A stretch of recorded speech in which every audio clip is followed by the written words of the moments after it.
Welcome back to the Root Network. We're glad that you're with us on today. We're going to be talking about charting the course, pursuing your passion as a single mom. So join Kara and our special guest as we dive into the word as it relates to this topic.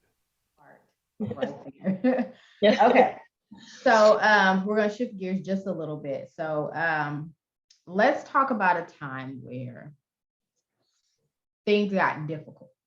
If you can think about like the most difficult point in your life in making a decision regarding your kids and your career, if you can just kind of walk me through how hard that was, and then how you kind of pivoted out of that. Yeah, I'll say that me and my kid's father, we had about a year ago decided to go separate ways. We're back together now and it's beautiful, but we had decided to go separate ways just because, a lot of different things. We were just so young, but I think we both realized that, when you're at a point in your life where you have to take a solo trip to really figure out yourself, it's very hard to do that with people around you. So we did that. And I think at that moment, I kind of became, a single mother again. And thankfully, we always had a great line of communication. We were always both great parents. That never stopped. But it's just that, like you were saying, that day-to-day change of, okay, breakfast, lunch, dinner, pick up, drop off, bath time, bed. Doing that alone is hard. Because you want to claim your time. So I think during that time, I had a moment where I was stuck, and I had to consult in God with that. And he was telling me it was a moment of being still.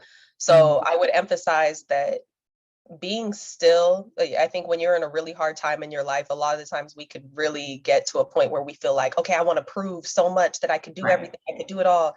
I had a moment of time where I just had to be still. I was quiet. I would be in my house alone, working from home. I wouldn't say a word all day. It was literally just a phase of pure silence.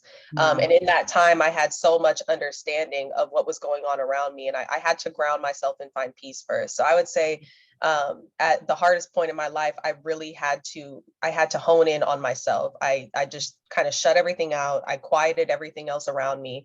And I had to create a foundation for myself that I was able to actually, get up and not feel like I wanted to lay back down or, so I had to, again, find my foundation and then pick myself up from there. But once I had clarity, once I allowed myself time to find clarity, it was stepping stones. I wasn't instantly, back up to my best, but I had a clear vision of a path.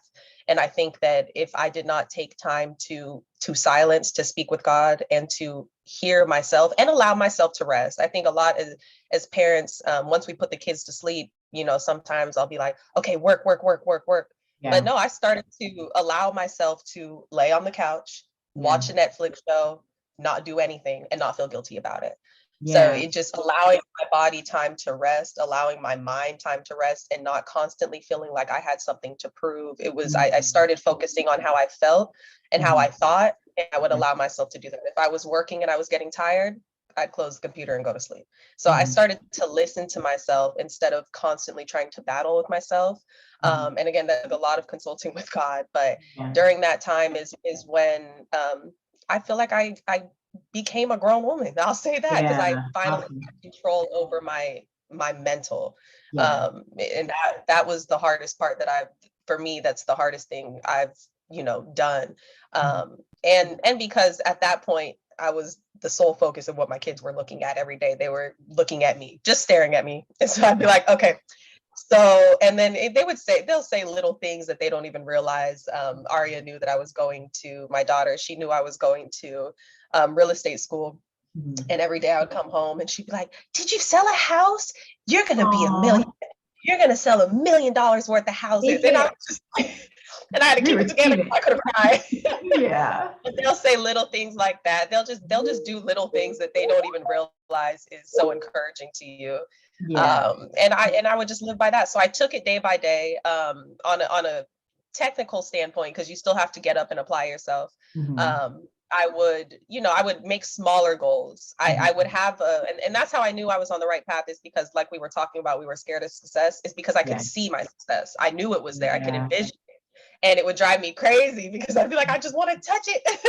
But Yeah. I knew it takes time to get there. So instead of knowing exactly, the goal I want to get to, I would start breaking it down into smaller obtainable steps. Because I would make the biggest goals and then not achieve them in a week and then just feel like I was failing. But Right. realistically, you can't go from 0 to 100 in a week. So Right. I would start really narrowing down what needs to be done. Little things that you feel like is time wasting, but it's a part of the process. I would Mhm. just start small and I would slowly work my way up, and I would just shift everything to be more realistic for Mhm. reality, for me, for my kids. And I took a load off of my chest. I just stopped trying to be the superhuman because I'm not. Yeah. Thank you so much for watching the Root Network with us on today. We're so glad to be able to share how to be fruitful from the root to the fruit in every area of your life. Make sure that you like this, that you share this, that you subscribe to this so that you can continue to help us spread this gospel of grace and this ability to be fruitful all over the world. Again, remember you're victorious, and we thank God for you. We'll see you next time on the Root Network.